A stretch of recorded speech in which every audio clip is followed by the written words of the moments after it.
আল্লাহ রাসূল সাল্লাল্লাহু আলাইহি ওয়াসাল্লাম তিনি বলেন, আনা যাঈমুন বিবাইতিন ফি রাবাদিল জান্নাতি লিমান তারাকাল মিরাআ ওয়া ইন কানা মুহিক্কান।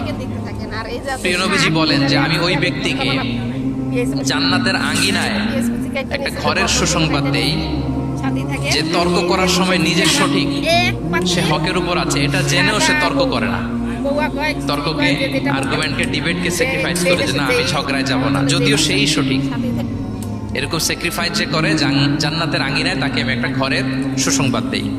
এরপর প্রিয় নবীজি বলছেন, অবি বাইতিন ফি ওয়াসাতিল জান্নাতি লিমান তারাকাল কাযিবা ওয়া ইন কানা মাযিহান। আর আমি ওই ব্যক্তিকে জান্নাতের মাঝামাঝি স্তরে একটা ঘরের সুসংবাদ দিচ্ছি যে ব্যক্তি কৌতুক করেও মিথ্যা বলে না। He was kidding, he was joking, but he never tells a lie. মজা করতেছে, জোক করতেছে, কিন্তু জোকের মধ্যেও সে কি